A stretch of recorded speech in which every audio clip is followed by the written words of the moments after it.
special thanks to Kate and Dave for joining us today and leading this session. I'll just shut up and let you be the focus of attention here. Thanks. Oh, it's lovely to be here with you all, and thank you for this warm welcome.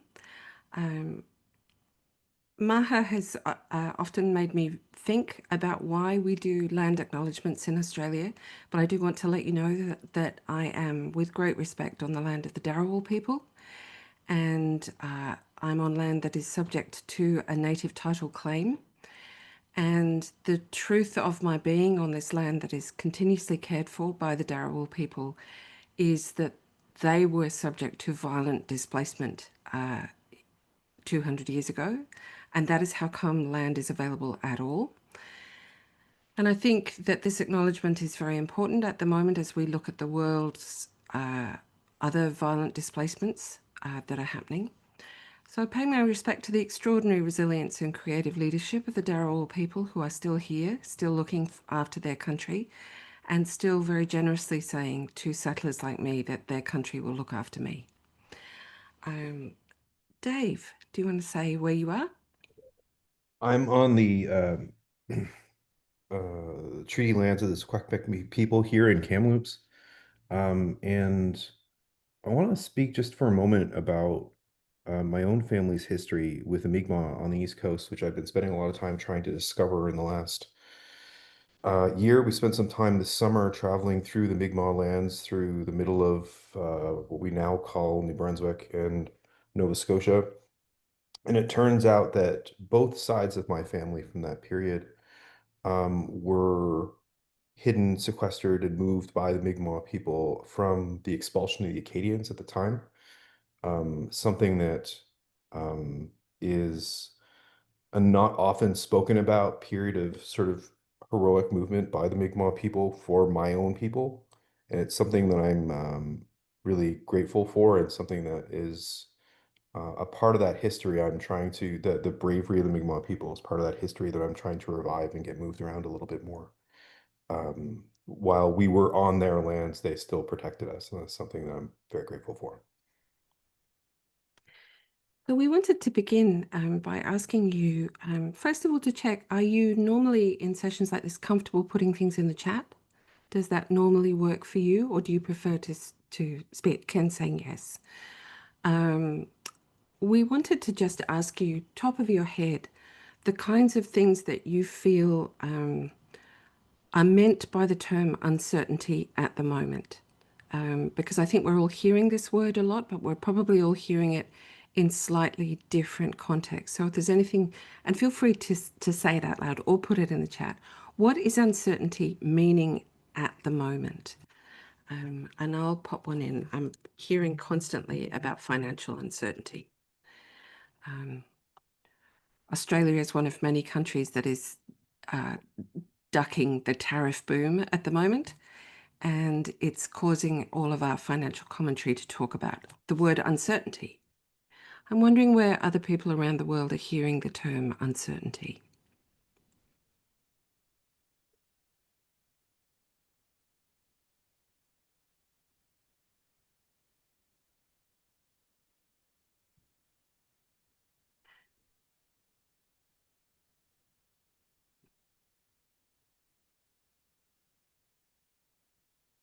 Yep, yep. We're seeing a whole lot of things to do with things that are acting together and separately, which I think is something to notice. And more than one of us is thinking about AI as having in some way turned up the volume on uncertainty. David, I'm really interested in cultural uncertainty. That's a very specific thing. So what we can see at the moment, and this is what Dave and I have been thinking about, and do please keep putting things in the chat. Dave and I have been thinking about this term because it's moving around a lot. So unlike some other terms that we might deal with in our working lives, uncertainty is everywhere, and it's very difficult to define. So we thought that today we'd take you through kind of how we met on around this, not how we met each other as people, but how we met around the concept of uncertainty, and how it's got some impact in education, but also to introduce some work that we've never tried with anyone else before, which is a new model for tackling uncertainty in the moment. So we wanted to bring this fresh thing. It's so fresh that it's like when you take cookies out of the oven and they're still kind of soft and you're not supposed to eat them because they're still kind of floppy. It's that floppy. Steve kindly says we're uncertain about it. So a brief background to me. I was teaching students, undergraduate students, about the future of work at a time initially when the future of work was a fairly, we are kind of uncooked, was a fairly sure thing.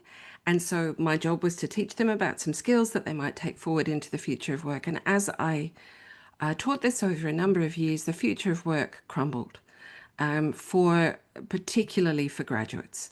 So something seemed to be causing the future of work to kind of, like an iceberg, to be melting.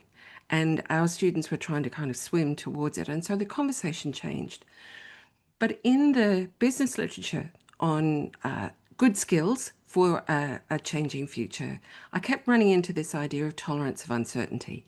Tolerance of uncertainty was defined by the early 20th century. Here's a quote. Intolerance of uncertainty is the tendency of an individual to consider the possibility of a negative event occurring unacceptable. In other words, intolerance of uncertainty was a wish to avoid a bad future, irrespective of the probability of this event occurring. Intolerance of uncertainty is a key component of worry, state anxiety, and related anxiety pathologies.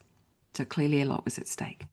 So working with my students, I fell upon an earlier instrument for measuring uncertainty tolerance, which came from the 1960s.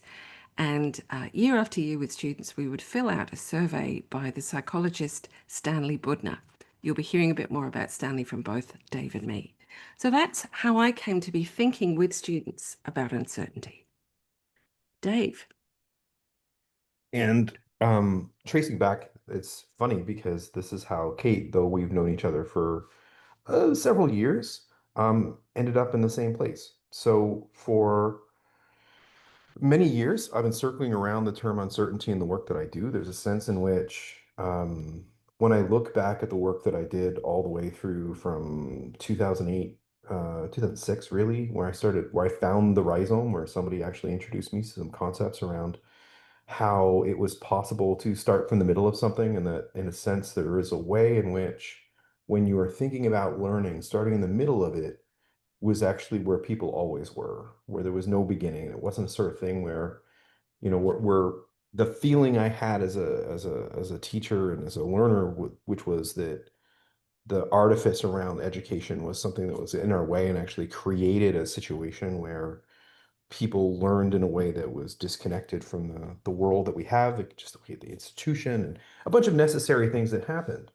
And so my journey to trying to understand that, trying to deconstruct my own teaching, trying to understand how it was possible to give people uncertain feelings in their learning without making them feel uncertain as people. And it's that balance I've been trying to find, I think, through my whole career, because I think there's a sense in which when we come to education, the way that we look at success is the coming to certainty, right? That's what we do. We become certain, we get the right answer, we learn how these processes work.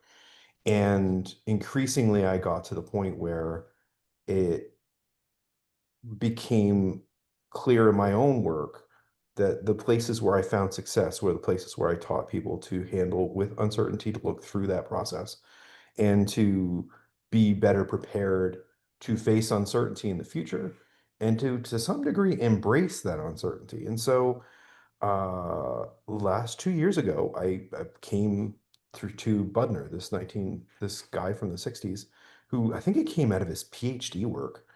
And it became this where I found this question. I'm like, is this the sort of thing that's going to allow me to bring this into my classroom in a way that that provides that balance between giving a student this idea that facing uncertainty is something that It's a skill that they can develop. It's a literacy they can work on with that sense of emotional safety, which has always been the counterbalance to this. So giving them a framework that makes them feel like somehow this journey is one that is going to make them feel better as people rather than just create an empty chasm that makes them feel destabilized. And I was hoping that Butler might provide some of that stuff. And then I talked to Kate about it, and turns out she was doing the same thing. So when we go back to Budner, Budner submitted his PhD to Columbia in 1960, and there it turns out two things. He was not talking about uncertainty, he was talking about ambiguity. It was the contemporary business literature that had wrapped uncertainty around Budner. Budner was interested in ambiguity. And the second thing was that he saw it as quite positive. So in the work that comes out of his PhD in 1960, he defined tolerance of ambiguity as the tendency to perceive ambiguous situations as desirable. So that was quite a spin. Nonetheless, Budner's now quite famous tolerance of ambiguity scale, I've linked to it up there, which has a number of questions that have been, rigorously tested in that way that psychologists rigorously test questions to see what your tolerance for ambiguity is. Assumed a couple of things. First of all, that ambiguity was definable and knowable. And secondly, that your response to this was testable and stable. It was a permanent characteristic of you that you had a way of responding to ambiguity. And this allowed Budner's scale to be used to see whether people could kind of be trained up out of a less tolerant towards a more tolerant position for ambiguity and thus become more useful to business. So tolerance for ambiguity at this point is kind of positive, but not everyone has it. So I then turned back to Dave because Dave, it turned out, I had just taken Budner as just arriving out of the clear blue sky in 1960, but Dave had figured out where Budner was coming from. So the fun part of the story for me is that I'm finishing my dissertation right now. I say finishing, that makes it sound better than it is. I'm working on my dissertation right now, and I found Budner on this road going back, trying to discover the sort of roots of this conversation and uncertainty, particularly in the ways in which what I see in education is this sort of division between the sort of information processing literature and the literature around constructivism. So the literature that thinks that we have definite answers and what we do in education is we measure the way that good answers get done and the way that problem solving is often the way they talk about the information literature people talk about it versus constructivism coming out of Dewey that has this idea that there's a journey to education and there's a discovery. Problem-based learning might be a good example of something that comes out of that span. And the distinction between the two became really fascinating to me. And as I went back, I found this fabulous article that is from Herbert Simon and I always forget the guy's name. Um, oh, right. Newell, Shaw, and Herbert Simon. So Newell is sort of the keystone to this whole story. So what they were trying to do, it turns out, with early computers, like from the coming out of the work with the U.S. Air Force and the computer work that was being done in California at the time, they were looking to find a way to make decisions.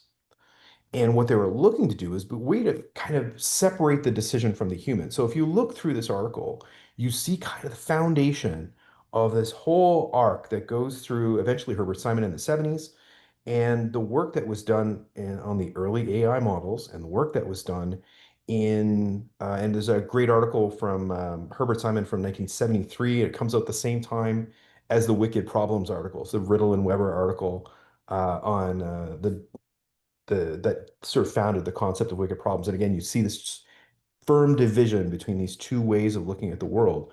One in which you're constantly looking for certainty, and we only measure the things that are certain. Um, Defined is another word they use. Well structured is another word they use. These are the things that we measure, and those things, the job of decision making is to get rid of all that nasty, messy business versus the wicked problem folks who are talking about how the world is intensely complex. Uncertainty is a necessary quality that we need to work through and just becomes part of the process. fascinating to me that that whole line, that whole sort of educational history that leads to information processing, that leads to that language of problem solving. It's often in the articles that guys like Daniel Willingham, uh, they're talking about how we can make definitive answers to things and how we can measure how quickly a student works, how precisely a student works, and how repetitive and repeatable that work is, right? So that history, and on the other side, we've got these sort of voices that come along that are talking about how uncertainty is a part of the human experience and how we need to prepare for that process. Um, I find that original 1958 article, when I read it, some of the quotes sound like they come straight out of the current Silicon Valley educational narrative. And they're deeply rooted in this kind of language. And I understand the journey, right? They're trying to come up with a way that makes you feel like a decision you make is true, that it's correct, that you can rely on it. But at the same time, it's about externalizing those decisions from the human experience. So you see through the 60s and 70s, 60s particularly, you see the American government trying to use this language to make its decisions about foreign policy. And then there's a switch back and forth that goes through. I'll leave it there. But the point here is that this conversation is deeply rooted in our educational literature. It's deeply rooted in our educational practices. And I think still very, very important to the work we're doing today. So when Dave came to visit us in Australia last year, he caught us in the middle of a project about uncertainty, and we were so thrilled that he came to join us. This project had arisen in the way that things often do in universities because there was a tiny bit of money kind of floating around, and someone had said to me, "Could you do something career focused?" And I thought, "Oh, good Lord, no." There are YouTube videos for that.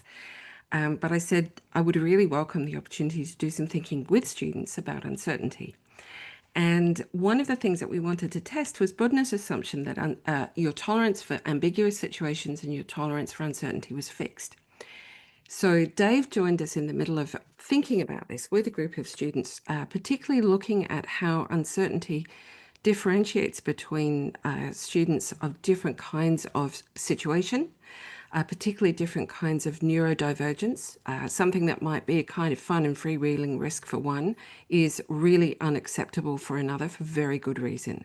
So we had neurodivergent students helping us think about how to do this in a responsible way. I'm really loving the questions coming up in the chat because that's exactly where we find ourselves. So we started with a very simple activity, and we're going to now kind of turn this to you to begin the process of kind of rolling out this new uncooked cookie of ours. I'm really thrilled that Maha has brought up risk. We want to think about risk. We also want to think about responsibility. The context for the thinking that we're going to do is decision making. But we want to start by thinking about fluidity of tolerance for ambiguity. We asked a group of students and academics if they were able to assign themselves a number between 1 to 10 that would account for their tolerance for uncertainty in the moment that we asked them. And 0 or 1 would mean I am overwhelmed. I do not want any ambiguous questions. I do not want any unclear instructions. I want to know exactly what I have to do because I cannot take another bit of uncertainty. And way up the other end was I am so open to the idea of uncertainty at the moment. You can come at me with anything and I will make something of it because I'm super open to uncertainty right at the moment. So we just asked a group of people to just give themselves a number from 0 to 10. And we were wondering if you would do the same, and we'll do it too. There is no wrong answer to this. It's a vibe check. 10, is it comfortable? 10 is simply super open to uncertainty, and 0 is super preferring no uncertainty right now, if you don't mind. So, Yeah, and it's not really a right now check. It doesn't mean that this is an expression of you as a human or your no, long-standing experience about it, but yes. rather as you were feeling. So, Kathy, when you came in, you were talking about how you were feeling and where you were in your life at this moment. That's kind of the check that we're looking for. So I would probably give myself a 6 just this evening. And that's that's related to the kind of working day that I've had, the kinds of things that I've felt a bit overwhelmed by. Probably before I entered this meeting with all of you, I would have given myself a kind of 4. But actually, this is such lovely company to be in that I felt it went on. Yes, that,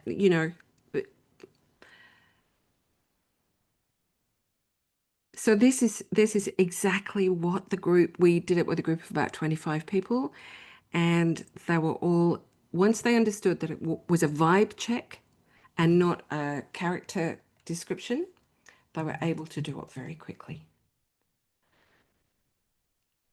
So now we might begin. And Jenny, I just love, we got comments like that. Like, I think it's kind of low. So it's not just a number, but it's what the number feels like. And it was completely the same spread. People were broadly spread around all the numbers. And mostly, when asked, could say why they were at that number in that moment. So now we're going to turn to do a little activity with you, which is focused on 3 things. Reaching, risking, and relying in the context of a decision that you need to make. Mia, I really appreciate what you've shared there. I think that is, we had a couple of people shared exactly that. Because of what has happened to me, I'm in this kind of close space. I don't want to reach very far because I'm in a closed-in space at the moment. But then, other people, as you said, went, actually, once I had experienced this, I opened up. So, Dave, you were going to talk about the reason why we do this, and then what we're going to ask you all to do is land on a little decision that you want to do some more thinking about in the second half of this. So, Dave. I think the one of the things that I have come to terms with and sort of reflected on in my own work is the my lack of responsibility that work that I had not taken up, where I was responsible for helping other people with their uncertainty, and feeling that in the mentorship work that I was doing, the work that I've done with other people, the learning I've done from other people, is that uncertainty is one of those things that it is, I think, unsupported. It feels far more threatening and problematic than it is inside of a supported environment. And I think that there's a way in which, when we are conscious of our own uncertainty, but more importantly, conscious of everyone else's, conscious of the places in which other people are not sure how to, and I was the sort of question setting that Mia was talking about earlier, in the ways in which other people don't know how to make it to the next step of their journey. When we find ways to make that feel supported, comfortable, brave, all those words that we use like in facilitation, it allows for a space of generative uncertainty to come through, a way for us to work together through that uncertainty, where that facing uncertainty can be it can be a way in which we bond together as people. It can be a way in which we start to come to understand each other better. And sometimes, if we're lucky, it actually helps us do something positive with that uncertainty, with the possibilities that live inside of that. And I think that when we look at it from that human perspective, there's a way in which we can move that negative to something that makes us, if not a positive sense, and that dichotomy is probably problematic anyway, but something we can feel comfortable with and something we can feel better through sharing, in a sense. So we wanted to start by asking you to choose a decision or an action that you're likely to need to deal with in the next kind of couple of days to a week. In other words, a near-term decision point or an action that you'll be called upon to do. Just take a moment to think of something that's a fairly live thing for you, but not a big or distressing or disturbing thing. A small, safe thing for you to think about in this company. You won't need to disclose it, just to kind of know it.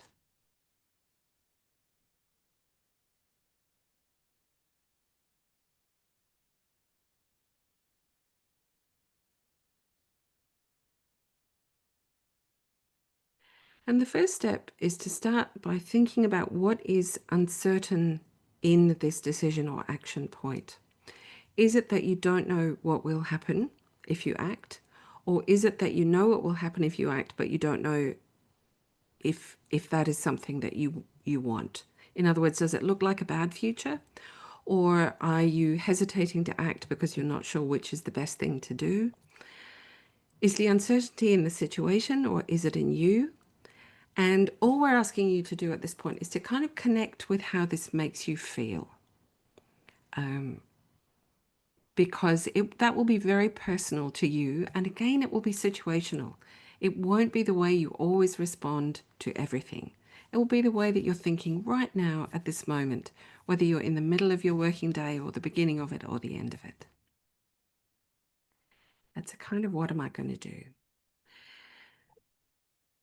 So now that you've found your uncertainty and thought about it, we want to introduce 3 possible actions. And as we became interested in these 3 possible actions, we became aware that they are the basis of a kind of spiral. I think Dave and I are both pretty fond of spirals. But actually, the main thing with 3 things is that you can start them at any point. So it isn't a sequence, it isn't a linear sequence. The 3 things are: what can I reach? What can I rely on? And what can I risk? And as Maha brought up a little earlier in the chat, responding to the question of responsibility, we do want to come around that question of risk more than once, because there is what can I risk for myself, but what will my risk taking mean for others? Yeah. So let's start with thinking about what can you reach? So in the context of your decision, just want to invite you to think about what is within your reach. I was describing to Dave an image that I like to use when I teach, which is of a youngish person of an indeterminate gender wearing a hoodie, standing on a stone in the middle of a river, trying to choose where to put their weight next. And it's a very peaceful image. This young person has their hands in the pockets of their jacket. They're just looking down and they're right on the brink of the decision, where will I put my foot in the middle of this river? It's not a threatening situation, but it's a situation that requires careful movement. And it's just a really lovely image of a decision about to be made. So when you're making a move, a transition of any kind, one of the questions you might ask yourself is, what can I reach? How far can I step? What can I achieve? What can I reach to hold on to stabilize me? So I'd like to share that earlier this year, I faced a consequential decision that many people are facing in universities in Australia at the moment, and the opportunity to leave my job came up. And I had to think about, this was earlier than I had intended to retire, but I was part of a financial crisis in the university. It was a reasonably good offer. And I had to decide whether or not to take the step. And one of the first things that I did was decide, what can I reach with stability as the person who's the breadwinner for my whole family? How can I take this step in a stable way? Means how far can I go if I do this? So that was a what can I reach question. And the second part of the what can I reach answer for me was, who can I consult with? So what resources do I have available to me to help me take this small step, which is always a leap of faith? So while you're thinking about your decision, what can you reach around your decision? You're very welcome to put anything in the chat, or this may be a private contemplation for you. But in relation to your decision, what can you reach? Then another question, and I'm very carefully not saying the next question, because that will mean you'll always feel you have to start with reach. You could start with any of them. But another good question is, what can I rely on? And I came to realize in making my decision that the things that I could rely on were the things that would not change. So, what was stable in my life, so that even if my decision was slightly wrong footed, even if things went actually absolutely wrong, what would still be there for me? What could I rely on? And I drew right into questions about what is stable in my life. And one of those is that I have stable housing. Yes, and that's right, David. Who can I rely on? I knew that even if I was making the wrong decision, the people who loved me would still love me. And that was super important. So, in the small decision that you're facing, what or who can you rely on? And in my decision, the third thing I could rely on was me. I knew that I would be okay, even if I was making a mistake. It was one of the bigger decisions I've ever made in my life. So that wasn't a little one because I had a lot of responsibilities. And then another good question. I agree with you, Maha. Cost benefit analysis is so limited compared to this because it doesn't account for the fact that you have to make that decision in a moment. So then the other question that you can begin with and go about this the whole other way, but you can start with, what can I responsibly risk? And I realized that having some sense of what I could reach and rely on, I could responsibly risk that this would be financially negative for people who depend upon me. And depend upon me, absolutely. I support a large family and I'm the only breadwinner in that family. So I realized that how far I could responsibly risk, and I realized what I could not responsibly risk. So my sense of responsible risk was limited, but that was very helpful to me. And all of this enabled me to take a step. So sit for a moment. What can you, around this decision that you're thinking about, what can you responsibly risk in this decision? When I talked to Dave about this, he said, of course, you should go around again with what should you do, not just what can you do, but what should you do. And I think that's actually a really, really important thing because we are moral people. We are people in relationship with others, with place, with the environment that we're in. We're not just responsible for the people that we know and love, but we're responsible for communities of strangers all around us. So, what should we do? And I think for me, that's the keystone of the place I'm trying to get to with uncertainty is so if we look at a number of people talked about uncertainty inside the educational sphere earlier. And when I'm working with folks on this right now, the thing I always come back to is what do you care more about? What's more important to you? And so once you've established what the options are, and one of those things that I land on all the time is the difference between seeing education as a police state or seeing education as a place where we develop trust with students or some balance between those things. And at some point where what I'm trying to decide of my own sort of situation as an administrator right now, responsible for a whole ton of students, is do I care more about making sure that a student has done work, or do I care more about that student actually learning something? And at some level, the decisions we make imply the values that we actually have, right? So if you care more about um, ensuring whatever that means, if you care more about the student doing what they're told, let's put it that way, then you've made a sort of statement about what you're about, what you mean to get done, and to some degree, that's not as simple as should as it sounds, because on the surface, all of us would say, "Oh, we care more about the student," but um, if that decision is made on the student side, then what we're risking is that that student won't get the value that they need out of the course that they've taken. So then that risk immediately comes into the conversation. And so the balance between what's possible, um, what we're risking, right? And then who we can rely on. Like, so are we only depending on the student to do that, or is there a community that helps sort of structure that? Or are there other ways in which we can look through those processes? So it's in this conversation with Kate, I think I drew the spiral on a whiteboard 3 times on Friday in 3 different meetings, uh, regarding a number of conversations we were trying to have because people were talking about possibilities, and I was bringing them through, and then we got to the should, and you'd see them all go, "Oh, right." It's so thus far in all of the extensive testing I've had on the model, Kate, it's been very successful. So I also want to look at this question of risk from the perspective that students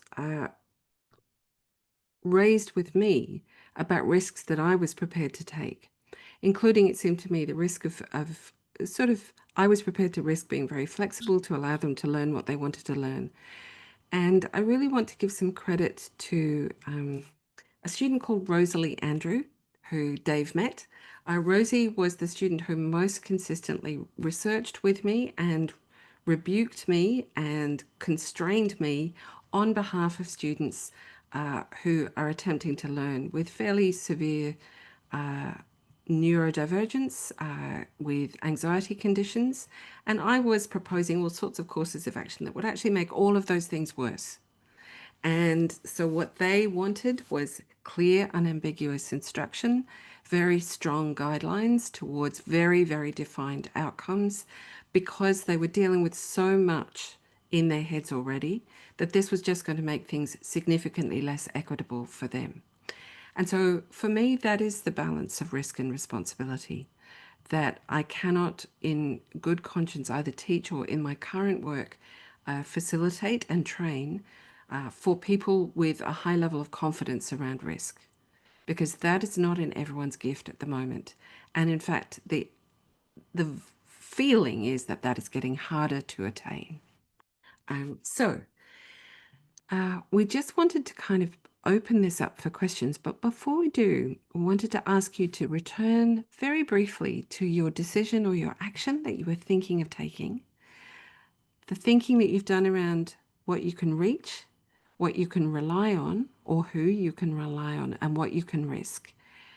And just ask you to identify the next small step you can take towards that decision or that action. Whatever the thinking that you've done in the last 15 minutes, what is it that you've identified there is something you can do today, tomorrow, within ideally not much more than the next week?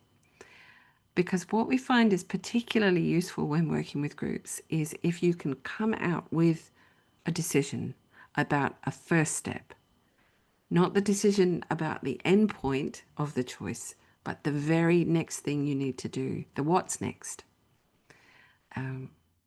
Can be a very, very helpful step that you can do at any moment when you're trying to figure out where to put your foot in the stream.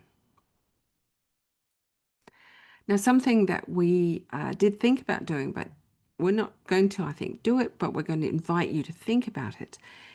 We found that when we did the self-check on tolerance for uncertainty before and after activities, we would find that it was possible to very slightly increase tolerance for uncertainty by spending a little time loitering with a decision that allowed you to come towards an action. That you can sometimes, not always, but sometimes very slightly increase your own sense that you can live with what is uncertain.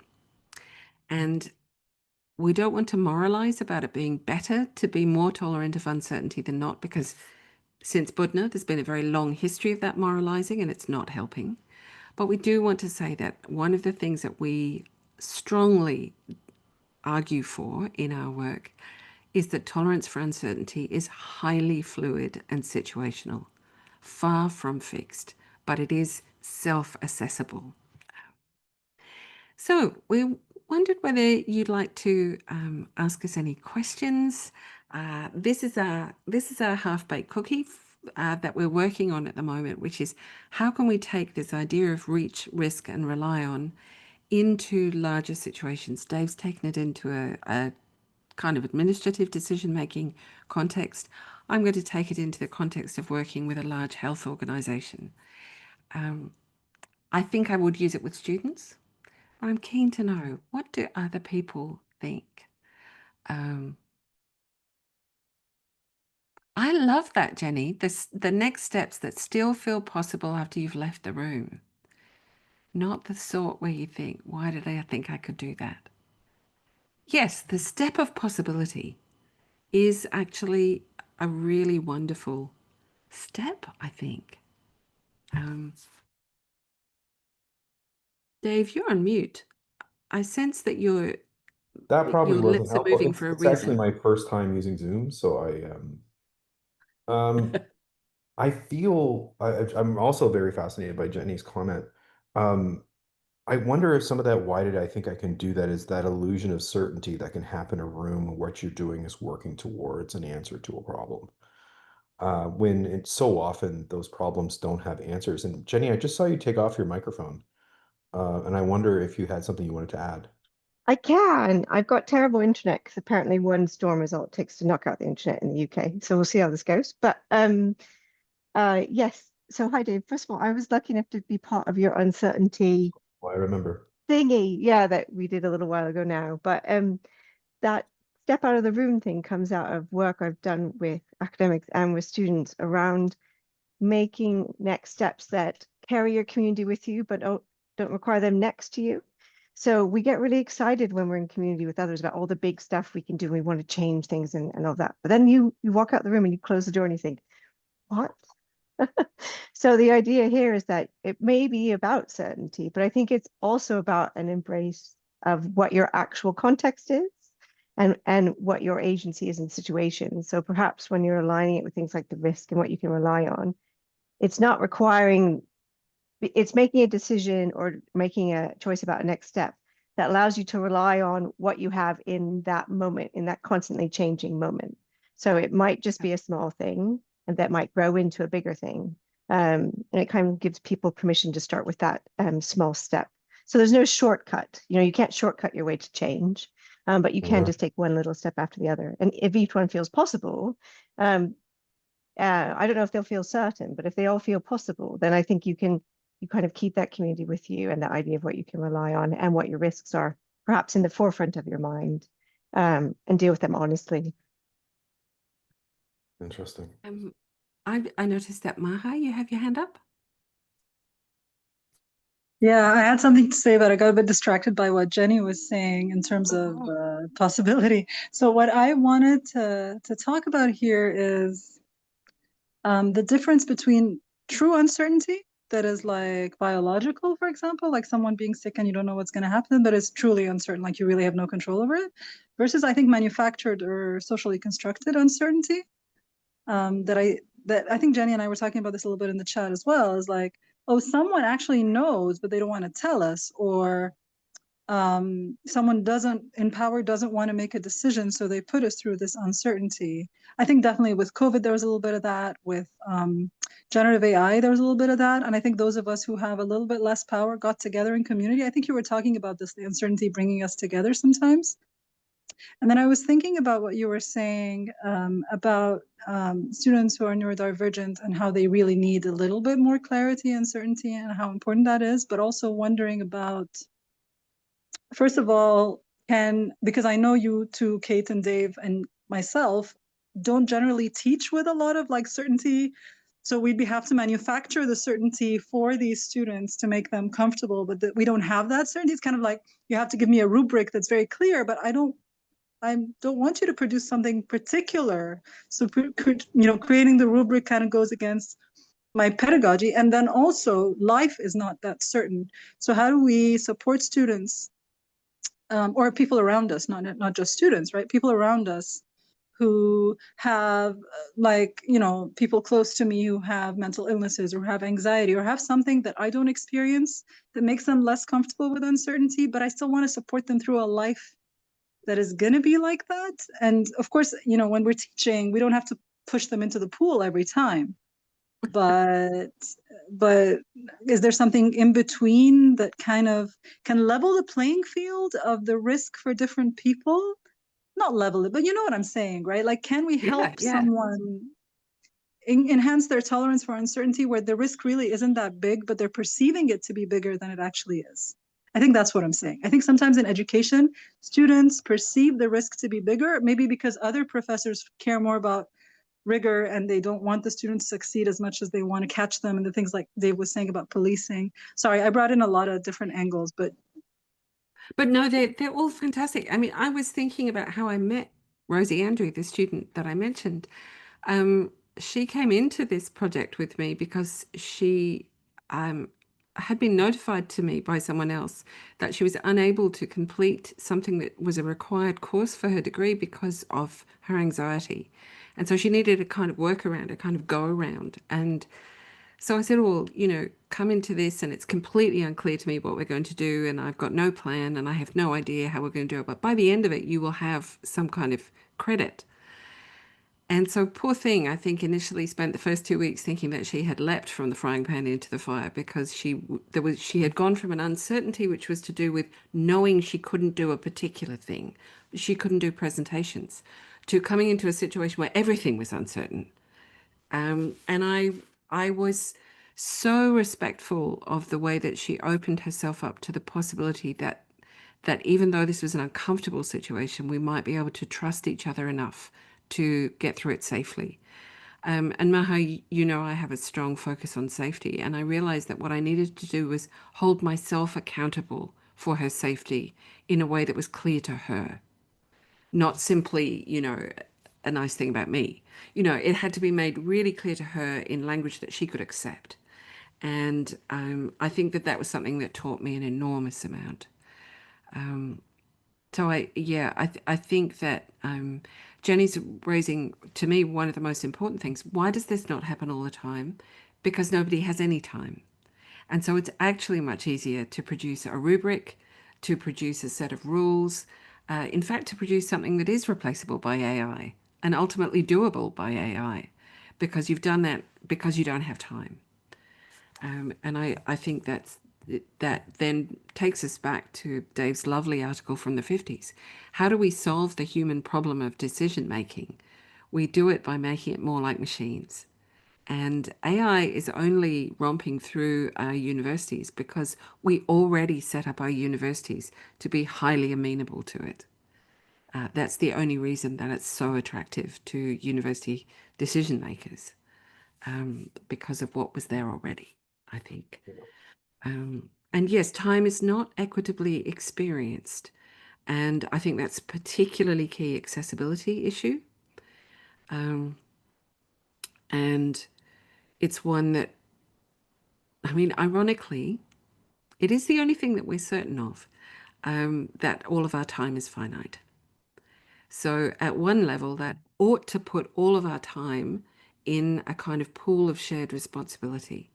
So in this hour that we have spent together, this hour was exactly the same length for all of us in terms of this is an hour we won't get back, as we often hear. And that actually should be the most important thing. Ali, it was lovely to meet you. Oh, thank you.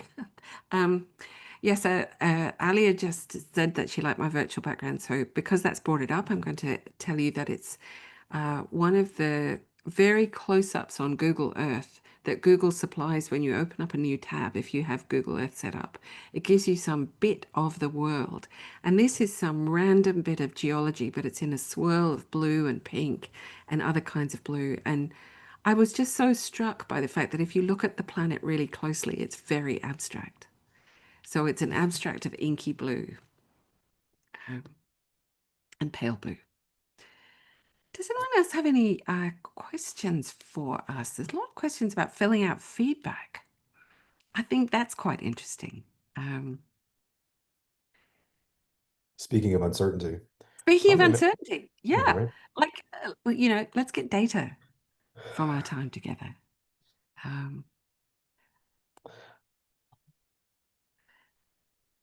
I think one of the I- challenges that I've been having lately that is coming back to me in this conversation, one of the things I find going through these things is sometimes by the end you end up with more uncertainty when you started, simply because you're casting through the different things that you do and finding uncertainty in them. And I think part of my concern leaving out is I don't want people to feel that weight of the many uncertainties. And it's something, that particular challenge is one of those things that, as a grumpy old uncertainty person, that I find myself coming to various conversations and bringing uncertainty to them, in a way that, without that time to do the proper care towards the end of the process. Happened to me recently in a meeting where I was speaking with a number of folks who were talking about open resources, and how if we brought enough passion to the development of open resources, we would get them made for everybody. And I think I might have suggested in that meeting that, we've been trying to do that for a very long time, and passion may not be the only thing that we need in that process. And I left feeling like I hadn't done the recovery work that I should have done at the end of that meeting. And in respect to trying to learn through these processes, I would love to spend a couple of moments here seeing if anybody has any outward concerns that they have coming out of this, where maybe they're feeling like that uncertainty is building up for them. And obviously, we can't do anything to fix that, but at some point, at least acknowledging it and caring for it is something we can do at the end of this conversation. So does anybody have anything else that they're feeling where we can actually hear them, or at least acknowledge the place that they're in? And if that only happens inside of you and you don't actually say it out loud, well, I will tell you that we're all experiencing the same kinds of uncertainty, and that some ways coming together in these kinds of spaces can allow us to share those things and hopefully feel at least seen inside of that process. And I hope you come out of this with a feeling that there are ways in which we can approach these things, and that there's something we can do. I wonder if I could sort of also just jump in while people are thinking, because I've had a light bulb moment, and I just want to thank you all so much for listening to us, because it's helped me think. Something about Jenny's question and Maha's question, and what Shalini is just asking here adds into it, has got me to see that the move is from responsibility to relationality. I think Jenny's questions about community have loosened something really important in this conversation. We started with a sense of who am I responsible for? And that is, Dave, a fairly static relationship. Responsibility can be expressed in an org chart or a family tree. I talked about myself as a breadwinner. All of these are quite static kind of relationships of obligation. But once we start moving through this inquiry about what I can risk, what I can rely on, what I can reach, maybe we emerge in a more fluid sense of relationality. That is not as top down as responsibility. It is more of a with than a for. Is that making sense? For some reason, I'm looking at Kathy, thinking that if Kathy looks like it's making sense, then I will feel like it's making sense. Yes, Yes, Mia, I think it's making sense, Kate. It's making sense. I just want to affirm that there's that light bulb is a key thing in the thinking process around holding ambiguity in life. And yet the tools that we are immersed in are designed specifically for a kind of short circuiting of relationality in our lives. And that, so being mindful around that in how we move through life is going to be a key factor in how we proceed together. yes, that is making sense to me. Dave, is this making sense to you? It is, but now I feel threatened because we have a little curly model, and now I'm worried it's not going to be as curly at the end of the conversation. Because it's one of the other sidebar conversations I'm having with Maha inside the chat, where that finding a place of certainty is always one of those things that's comforting and sort of makes you feel like you've kept the wiggly thoughts at bay. And it's amazing to me how quickly I've attached myself to this model as a way of actually giving myself a sense of certainty. And I have this immediate response, wait a minute, does that mean that thing I've come to believe is now suddenly threatened? And I just went through that whole emotional journey in about 30 seconds. Yeah, I think I was open to that uncertainty. Maybe I wasn't a 6, maybe I was an 8 after all, because I was like, yeah, no, okay, let's put that over there. Yeah, Maha. I was just thinking very quickly that anytime we ask an open question in a session we're facilitating or when we're teaching is a tolerance for uncertainty.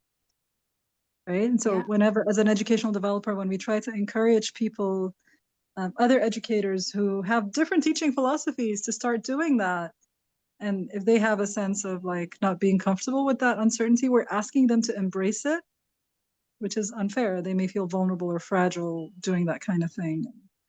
Yeah, just thinking, I have a lot of questions, which is good. I love this session. I love all the questions that are in my mind right now. I really like that, because again, Maha, that speaks to this question of safety as a question of fairness. And I also think that what Jenny's asking about, pushing against the hierarchy that we're positioned in, that is very uncomfortable for some people. And I think that, I'm often hoping that people will push against hierarchy more, but I realize that for many people now, hierarchy itself is inherently unstable. And so you don't want to be pushing against the hierarchy that you're in, because we are so far beyond the idea of security and stability now. No one has secure employment. No one has safety in the future. And so I think everyone becomes inherently a little more risk averse in that. And I think the question of power should be completely central to this. Who has the power to take these risks? Typically, it's the people with the most power already. Yeah. So I think I want to kind of hold on to my new thought about relationality, because I think by moving from responsibility within a hierarchical organizational sense to relationality in a horizontal, networked and community sense, we are in fact also destabilizing the verticalities of traditional power. But we're doing it together in I think, a relatively safe way, because the building of community through lateral relationality does seem to me the only way that we're going to meet the challenges of the future.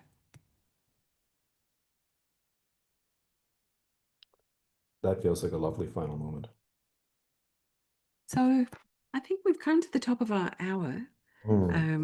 We've loved being here. I'm saying this for Dave. I mean, it's Dave. I've loved being Pick here. someone to speak for me, Kate.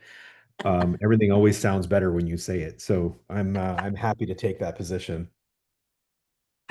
Dave and I have both loved being here.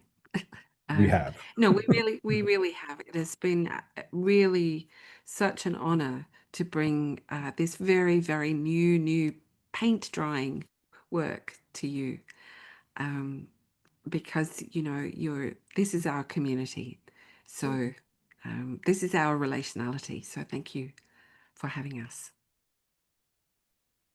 Wonderful. I want to thank both Kate and Dave for this session. This was amazing and eye-opening, and now on to take more risk for the rest of the day. Thank you Well, both. good luck. Thank you, everyone who joined us. Thank Good you. morning, And I good love that afternoon, good David night. suddenly appeared. That was so magical, David. I had been wondering what you might look like, and then suddenly, there you were. I'm going to Did stop the the uncertainty recording of here. what I might look like, did it make you nervous in any way? That No, because as it turns out, I was an 8, so I have a high tolerance for